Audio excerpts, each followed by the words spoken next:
Bonjour tout le monde, merci d'être venu à cette présentation.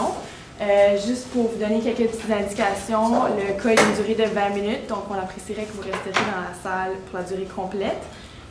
Nous, on a des cartons en arrière, on va vous aviser lorsque vous aurez 10 minutes, 5 minutes, 2 minutes et 30 secondes. Puis on va s'assurer que ce soit clair pour tout le monde, avec une indication des 10 dernières secondes également. Puis, ça sera suivi d'un 5 minutes de questions par le jury par la suite. Donc, j'inviterai les membres du jury à se présenter avant de débuter. Bonjour, Nancy Witt, présidente directrice générale de CPA Nouveau-Brunswick. Bonjour, Mylène Lapiage, CPA-CA-CFE et je suis gérante senior inspection professionnelle et non professionnelle. Moi, Laurent Robert, CPA auditeur CA, je travaille à CPA Québec, conseiller à la relève. Donc, je me dirige en arrière, je peux aller. C'est parti. Moi, j'ai oublié de dire, c'est plus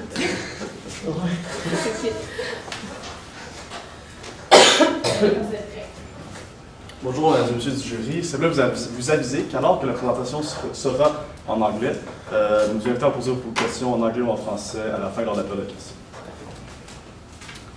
Hi, my name is Xavier Fortin, and I am an addict. Those are words that we never want to hear from anyone in your close family, friends, or any people that we love. It could be a case for people like Maxime Aubin or Karim Narcotte. While this is not the case today, we do understand the problems that people with these issues, addiction issues, may face. And we do believe that that is why Hyatt Youth Health Association is present. So when we look at our goal at Hyatt is to provide health awareness and education to youth with programs looking at drug addictions, obesity, and media, and online addictions. So we do believe that us at Hayek, as an association, have done well so far on a somewhat small scale to help people. If we look at our current success stories with people like Trevor Brown's grandson, who now is a great student at university, or at the wonderful gentleman that donated 300 t-shirts to us earlier this year, we do believe that we have provided a difference so far. But our goal today is to look at the future of the association and see how we can turn even more at-risk youth into the successful young men that we have already created with this association. So to do so, we're going to look at what's the current association, what's happening today with the association. Second of all, so how we could approach the possible problems, opportunities that we have in the future. Then we're going to look at why we're going to approach them these ways, and finally when we're going to implement what we want to implement. So first, just looking at what's happening right now, the strengths of our company. So first, we have a new agreement with Taman, which is a project that will bring more donations to us through this private enterprise. Second of all, because we are a charity, there is a popular view in the public saying that, well, they don't make money off of this, and this is for the at-risk youth. Then third, client engagement. So far, all our events are almost sold out, and there is a huge engagement throughout the community with the youth. Second, when we look at our weaknesses, so there are some issues with internal control, especially when we look at the presence of the board of directors. There are only 2 meetings every year, and it's not very involved in the day-to-day operations of the association. And third of all, we have no diversification in our donors. So most of the donors are people that are related to people, to us on the board of directors. So if in the future, if some of these donors decide not to give any more money, then that represents a huge chunk of the money we're getting right now. If we look at the opportunities that we have in the future, so right now we have a website. We believe that we do not use it enough. So to promote our association, we believe that we could post success stories or implement a certain platform for donations. Also, we do not run a lot of events to promote our operations. And finally, there is a new project of mall donations that we think in the long run will provide a lot of benefits for our company. Now looking at threats, so it is a very competitive landscape, as there are a lot of companies, associations like ours. So it's hard to get government funding. Second of all, regarding the government funding, it is on a decreasing scale. So we would get most of the money in the first year, and every year the amount that we get would decrease. Third of all, because we're only associated with one hospital, we are seeing that as our events get bigger and bigger, we have a lack of volunteers. So if our events get on an even larger scale, we need to get more volunteers in order to run these events smoothly. So now that we look at what's happening right now, I'm going to pass it on to Kevin so she can look at what we can do and how we can do it in the future. Thank you, Xavier. Hi to all of you. It's a pleasure to be here this afternoon. So I will go through the alternatives that we've came up with through the case and with our recommendations for these alternatives. So we believe there are two ways to get funding for our organization. The first one being the provincial government grant. We need to maximize it as much as possible. Maxim will go over that a bit later. And there's also by way of private donation. So in the case, there is Trevor Brown, who is offering to give $75,000 to the organization with certain conditions. So with a yield of 6%, in interest revenue, that would be $4,500 per year for 5 years, and then after that, $15,000 per year with the interest revenue for the 5 years after that. So I will go into more details after, but these are the two main alternatives for the financing of the organization. So as for our recommendations, we did the evaluation of internal controls and recommendations for that. We came up with 4 main controls. So the first one being the board of directors, which is a very good control to maintain good corporate governance. But we believe that the board of directors does not meet enough. So twice a year, and not being too much involved in the day-to-day activities, we think that may lead to errors or a lack of commitment, not a lack of commitment. We believe that they could be more involved to make sure that their operation runs smoothly and maximizes the operations. So we believe that even though they're volunteers and they believe they're not paid to be on the board, they do it because they believe it's a good cause. We think that a meeting once a month would be maybe more efficient for the company.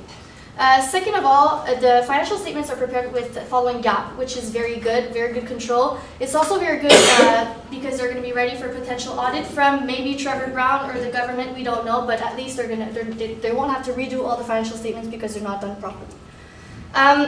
So the third and fourth controls are maybe the most important ones in this case because this is a charity and donations are the core of the financing of the business. So there's the collection of donations by checks. So there's 2 ways.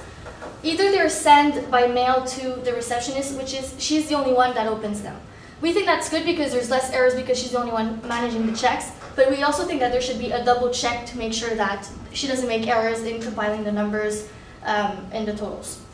There's also the members of the board. Since the donations are mostly done through related parties to the members of the board, they usually collect the checks themselves and then bring them to the company. So we think that maybe because they meet only twice a year, they might collect checks only twice a year. And Maxim also saw that in the cash flow statement, there are waves of collecting the money. So we think that maybe if there's a meeting once a month for of the board of directors, that will assure that the checks are collected more regularly, and for us, the treasurers of the board of directors, make sure that our job is done more timely and more faithful to the financial statements. So the last control is the donations that are done through the door-to-door or at the mall. So volunteers are going to go through the doors, ask for money, or at a stop at the mall, and people are going to give their change. Even though those might be very, very small donations, there is a potential risk that these volunteers can maybe make an error or intentionally put the money in their own pockets. So we think that we should install a system maybe that when someone makes a donation, they sign with the amount of money that they put in the jar to make sure that there's that we follow what's been given. We know that doesn't assure 100% that it's going to be done because the volunteer can forget or things can happen, but that may decrease the likelihood of having errors. So that I said. So as for the donations, we're very sad to announce that one of our founding members of the board of directors, Jennifer Gallagher, is leaving the organization. That goes with what Xavier said earlier. We need to diversify our donations to make sure that they're not only from related parties. We need to make sure that we increase our visibility so that other donors give, and not only the ones that are part of the organization. And it was also said earlier to maximize the use of the website. So make sure that all our successful stories are posted online. That we have a tab that we can donate by credit card and get a tax receipt on our website. We can advertise events, and also make sure that there's a tab who says get involved. And it's super easy so that people are actually, it's very appealing to get involved. So for my last point today, the ethical issues that we raised through the analysis of this case. First of all, because of the government grant, it is allocated through the expenses of the activities of the company. So we need to be aware. We're not saying that this is actually happening right now because we went through the case and it's not happening. But we need to make sure that we are aware that there is potential earnings management to maximize the grant. So that's in the future years, we need to just make a double check about that. And also, there's the fact that there's a project with the Taman company, which is an external, like a third party who is going to take the donations and a royalty of 5% on all the donations on top of $25,000. We think that may be an issue with the donators because they might be saying, why is my money not going directly to the organization and going through a third party who is collecting the money? So we need to be careful with that. We need to see how are we going to advise this information to our donators. So now I'm going to pass on to Maxime. Oh my God, I'm sorry. I still have one more slide. So for the trust round donation, we need to make sure, so this is the case of the $75,000 which are going to be given to the company, but with major criteria that are imposed by the donor, which are to do activities about environmental change, emerging societies, and also to invest all the money in 6% bonds for at least 5 years. So we need to make sure that since environmental change, climate change, and emerging societies are not part of our mission statement, of our core values, we need to make sure that we still concentrate on that. So we think we can make the most out of this donation by making sure our teenagers get involved in those issues. So making sure that our teenagers organize activities, campaigns about environmental change, that we educate them about the harsh realities that happen in emerging countries. So we think that this donation could be a very good thing for our organization without going too far away from our mission statement, because we think that we could make our teenagers be more aware of the whole world. This can also help them to grow in a very healthy environment and fight the addiction to not only electronics but alcohol and drugs. The downside is the audit fees. We know because the donator is actually imposing an audit. We know those are very expensive, but they're essential for to maintain the trust between the donator, the administrators, and the government. So if in the future years another donator asks for the audit reports, they're going to be already done. So we think that these audit fees are actually an investment for the company rather than just a fee. So we think that we should accept this private donation by making sure that we use these new issues to educate our teenagers. Here. Thank you. So now we're going to talk about the accounting issues that we discovered for the 2013 years. So first, there was at the beginning, at the end of the year, there was supposed to be 205 t-shirts sold. That would have been a revenue of about $3,000. However, the revenue was only $2,000. This means that some of the t-shirts were lost and should have been written down in the process. Also, in the trial balance, there was no assets for those t-shirts. So this means that those t-shirts were probably never recorded, and when they were received, they should have been received as a revenue, since it was a donation, and put in assets. So that's something that we need to do to close the 2013 year and sell those t-shirts. Secondly, the matching principle with the Taman contract. So in 2013, $5,000 was paid to Taman for the contract. However, the contract was not performed, which means that it is not possible to recognize that expense. It should have been recognized in 2014 when it is performed. This means that it needs to be evenly recognized throughout the service time, which is about 2 or 3 months in the spring. Also, there was also a problem with matching principle for the food for the food. It was paid in 2014, however the event occurred in 2013, which means that the food was bought in 2013. They should have recognized the food, an expense of about $2,300 for that food for that event in 2013, and then pay the cash in 2014. We are now going to talk about the allocation of the expense. So our goal is to maximize the grant we're receiving from the government. In 2013, we were short of $3,000, which is free money. We need that money, and it would be good for a company to maximize the grant we're receiving. So to do that, we need to maximize the direct program and activity expenses. So we saw that the rent was all put aside and not used for program and activity. However, 80% of the rent was actually used to do those activities, so it would be good to actually separate into the rent allocation. So 80% of the rent actually goes towards their program and activity expenses, which could actually increase that expense and increase the grant received. So in 2013, it would be possible to increase the grant by $3,750, which is a lot of money considering we're a new organization. To finish, we're going to talk about the cash flow. So we did a few assumptions. We used 2013 numbers for information we did not have about 2014.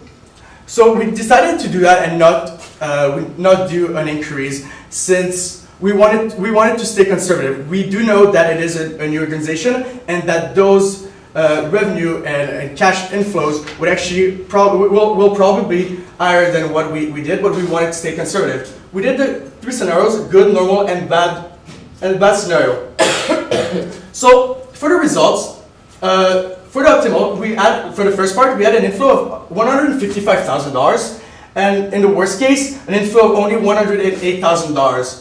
However, in the second part, there is an outflow of $71,000. In all cases, it does not change.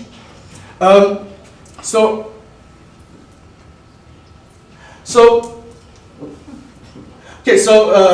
that would be something we might need to look into. So just to maybe try to normalize the cash inflow and outflow, so it goes through more smoothly during the year. We also have a recommendation. So because as we know, there's a limit that we might need to pay back in 2015 for the grant. So we can see. I'm just gonna get some water.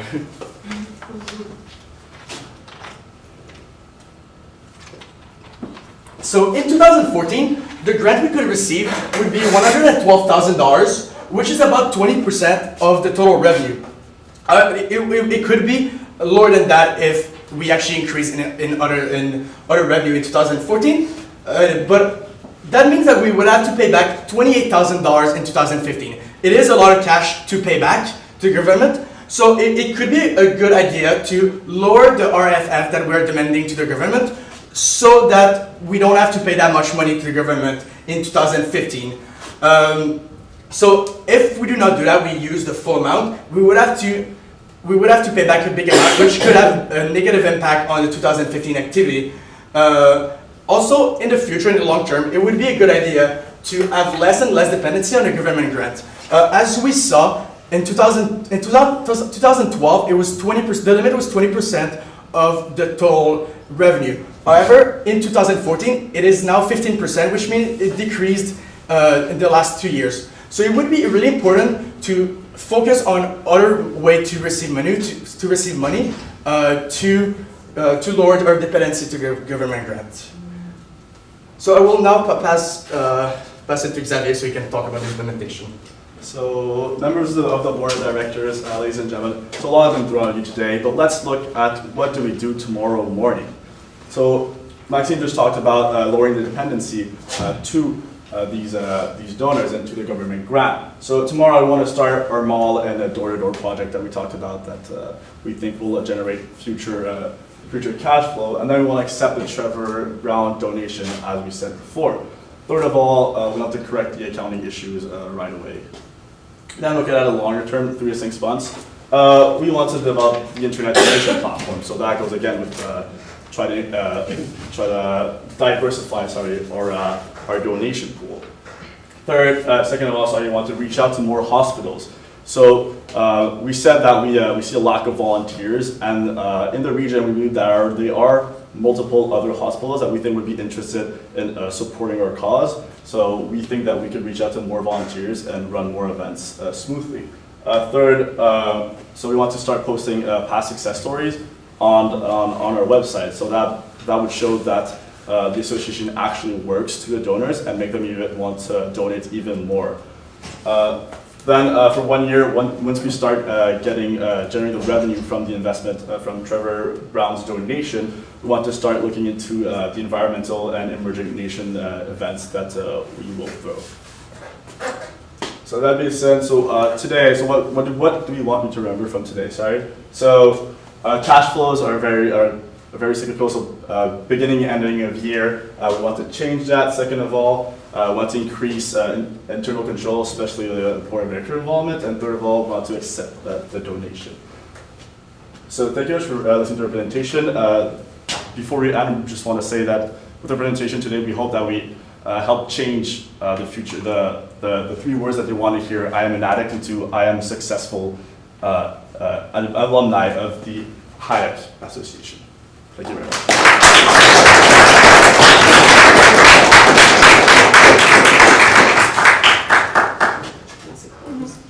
I have a question for you in regards to if you are accepting this donation. One of the things is that it says there's 2 questions, I guess, in regards. I mean, one, it requires an audit, so there's a cost to that. And do you think there's any way that anything could be done with the audit that it could reduce the cost and not, instead of doing a full audit, is there anything we could do to make it not as a full audit?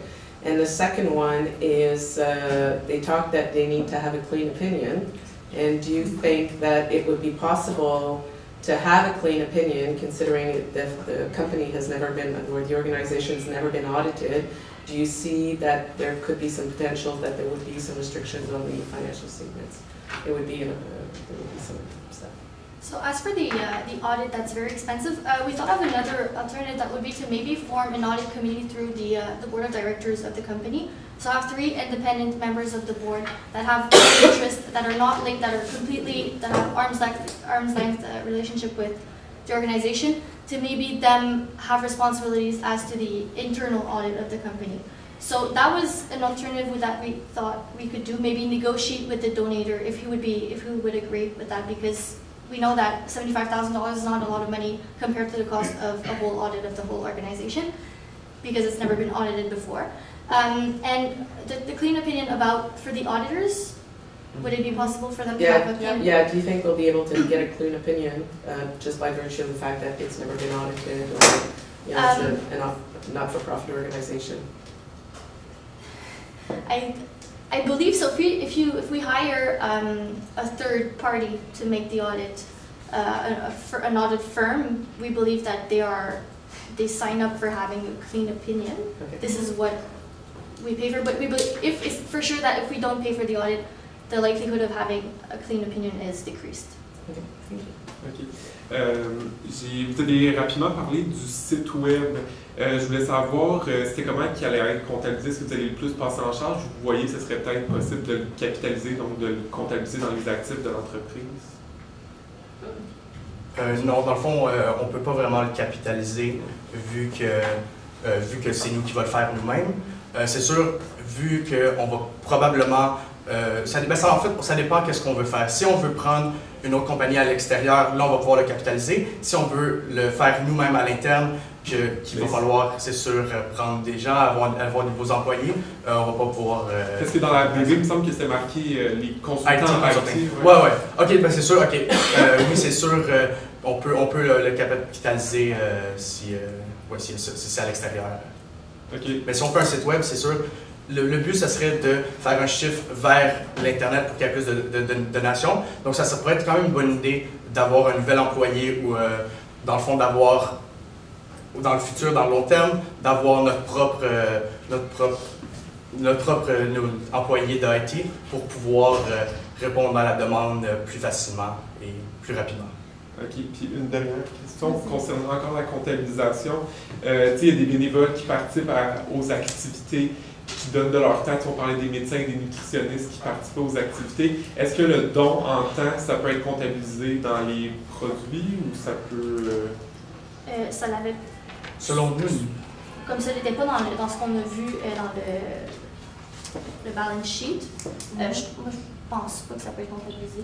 c'est très dur à mettre un chiffre sur le nombre d'argent, donc ça serait mieux, je pense, pour que ça soit plus, reflète mieux la situation de ne pas mettre ça en temps et de ne pas le mettre sur le balance sheet. Si jamais on est audité, on fait un MD&A, on pourrait l'inscrire dedans. OK.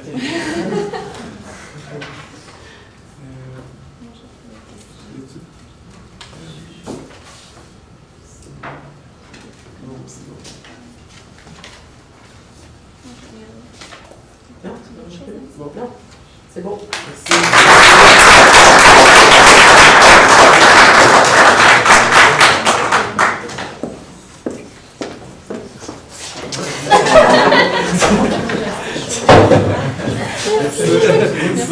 Excusez-moi. Merci. Merci. Merci.